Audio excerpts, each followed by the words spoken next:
Hello, friends. This is Dave Hurwitz, executive editor at ClassicsToday.com, here with, yay, the Stokowski, Everest, and Vanguard box, reissued on ALTO on 10 CDs. 10 well-filled CDs, actually. Thank you, Todd, for putting this together. Yes! We've all been waiting for this. I know we have. Collectors have, anyway. Normal people, well, Stokowski was a law unto himself as a conductor. I mean, sometimes he played it straight. Sometimes he was a little abnormal. But he was always fun to listen to, or most of the time it was fun to listen to. And this contains things that are unbelievably fabulous and things that are just unbelievably horrible. And fabulous because they're horrible in that bizarre Stokowski kind of way. If you know what things are supposed to sound like, then you can have quite a bit of fun listening to what Stokowski does with them. So let us see what we have in here and separate the good normal from the horrendous. Ugh. My word. Let's start at the beginning. What do we begin with? Horrendous. Yes. His Houston Brahms Third, which got, well, I did a video about it, the most horrible Brahms Third ever. Easily, hands down. It is slow. It is sluggish. It is push me, pull you with tempos. It's all over the place. I have an itch, pardon me. Oh, that felt better. Oh my goodness. It's completely, absolutely atrocious. And that's the joy in listening to it. So you can say you've heard the most horrible Brahms Third ever when you've listened to the Stokowski Brahms Third with Houston. Then we've got Wotan's Farewell and Magic Fire music. Oh my God, is that marvelous? That's just as fabulous as the Brahms is terrible. It's fabulous because, and I've talked about this disc also on this channel individually. Well, one of you who seems to have been there says that he did not use an organ. Okay, we didn't use an organ. Whatever he did to get the sound he got when the Magic Fire music comes, crank it in, when it's going, oh my God, it's amazing.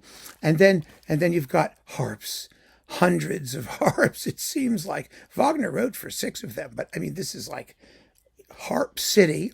And then, of course, he reorchestrates the concluding pages entirely because the concluding pages are a chord for woodwinds. Well, no, Tchaikovsky thought, oh, it would be so much nicer to have it done by seraphic violins with lots of vibrato. Oh, my God, it's wonderful. Then you've got his Parsifal symphonic synthesis, the Act 3 synthesis, and the Good Friday spell. This is on disc 2 out of 10. And then Tchaikovsky, a really exciting Francesca da Rimini, famous, and Hamlet. These are 2 famous recordings for just being pedal to the metal. He doesn't muck with the orchestration. They just play the daylights out of them. It's wonderful. Then Strauss, a very good Salome, Dance of the Seven Veils. That's Stokowski in hoochie coochie mode. It was kind of his thing. And a very good Don Juan, and an equally good Till Eulenspiegel on disc 3. This is great stuff. The Cinderella Ballet Suite. Well, that's fun, and that was very rare at the time that it was recorded. The Ugly Duckling with Regina Resnick, soprano. That's rather fun. And then we've got Peter and the Wolf with Captain Kangaroo, Bob Keeshan narrating. There it is. Now, I think actually that there was, I don't know if Stokowski did it. I'd have to go check, and I just don't have the patience because I have to find the disc and all that. But they did a suite from Peter and the Wolf as well. And maybe an alternate narration or something like that. But it's here. So, I mean, all the music is there. So that's fine. The Bartók Concerto for Orchestra from Houston in 1961. A very good performance. But the truth of the matter is we've had so many fine performances of that music since. We're on disc 4 now. That, and the Shostakovich Fifth. Also a very good performance. Although, where did the timpani go at the beginning of the finale? There have been many finer sonic versions, and interpretively, he was a lifelong devotee of Shostakovich. So, I mean, it's a powerful performance from the period of the work's composition. I mean, he was there when they wrote it. So, yes, he knew what he was doing. Although this, of course, is a stereo recording from 1958. Hard to believe the piece was only like 20 years old then. Then we've got the vintage Stokowski stuff on disc E. A, B, C, D, E, disc 5. The Poem of Ecstasy by Scriabin. Now, of course, there's a Decca Phase 4 Scriabin Poem of Ecstasy with a Czech fill, so that may be the one to get. He recorded it like 50 times. I mean, like every 10 minutes he did the Poem of Ecstasy. It was his piece. But how many times have you heard Fikret Amirov's Azerbaijan Mugam? Now, Amirov actually had 5 minutes of fame about a decade ago. There were some recordings of his mujams. There were like 3 of them or so, and they're socialist, realist, ethno, whatever pieces, and they're fun. They're fun. He was Amirov is like the Copland of Azerbaijan. So it's folk inflected, enjoyable, romantic music, really fun stuff. And it was a Stokowski discovery when he did it. Then we've got Chopin transcribed for orchestra, a bunch of things, including the waltz in C-sharp minor. 3 movements from Debussy's Children's Corner, arranged by Stokowski, not the usual André Caplet orchestrations. Villa-Lobos, Uy Puru, ooh yeah, the tone poem, oh, is that fun, lush, delicious. The Modena from the Bachianas Brasileiras, number 1, which was written for 8 cellos.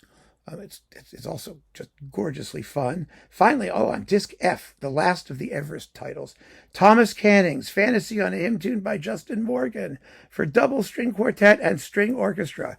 What a great piece. It is a flagrant ripoff of Vaughan Williams' Tallis Fantasia. It's sort of like the Tallis Fantasia goes to Pennsylvania or something like that. It's an American work, American hymn tune, arranged for strings quite lusciously. And if you know the Tallis Fantasia, you have to hear this piece by Thomas Canning. It did get a couple more recordings over the past couple of decades. There was one on Telarc. Yeah, it was that. I think it was on that spiritual disc or whatever it was called, or one on Argo. I mean, there were a couple others, but this was the first, and still by some measure the best, I suppose. Then we've got the Vanguard stuff. Ernest Bloch, America, an epic rhapsody. Oh, is that fun? That is really, really fun. And Virgil Thomson, The Plow That Broke the Plains and the River, the suites from the films, which are classic recordings as well. Scriabin's Etude in C-sharp minor, arranged by Stokowski, and the Tchaikovsky Fourth with the American Symphony Orchestra, one of the most perverse recordings of anything you'll ever hear. Now, there is an even more demented version of it on Music and Arts, where he mucks with the tempos in the finale even more extraordinarily. But it doesn't matter. It's just as sick in this Vanguard version, and it's better recorded. And oh my God, is it demented? The ending is just so weird. Cha cha cha. I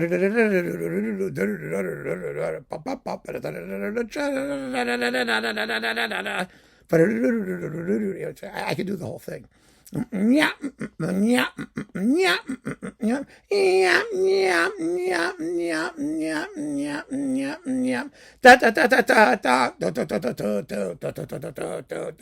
Crash, crash.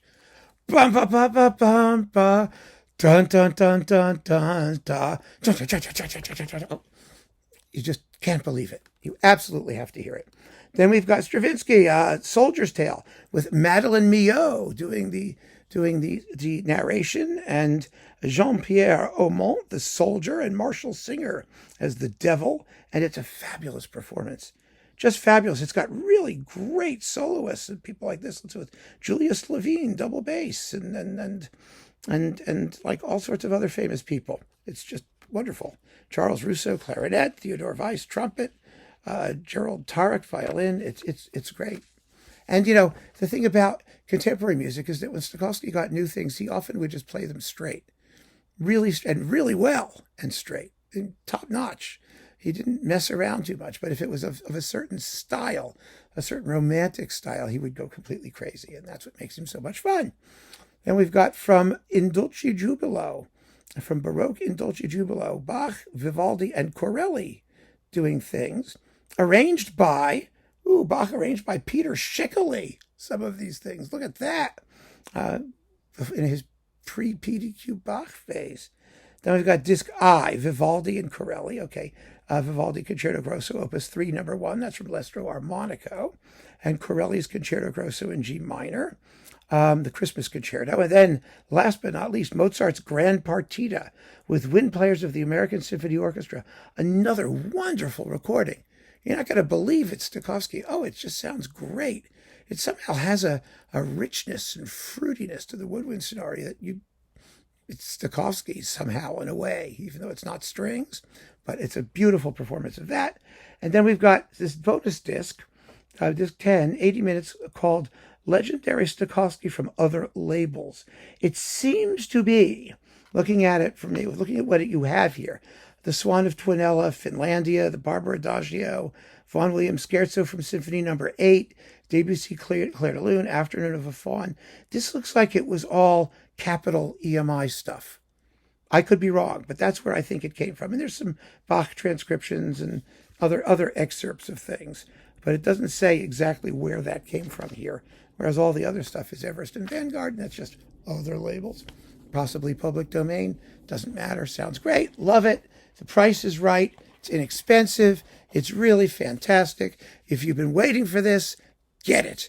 If you're a collector, I mean, this is a nice chunk of the Stokowski discography gathered together in one place, which rationalizes life for so many of us. I mean, I've got all these things on individual things, differently released at different times in different ways by different licensees. It's good to have it all together. Nice job, ALTO. So keep on listening, friends. Thanks for joining me. Take care.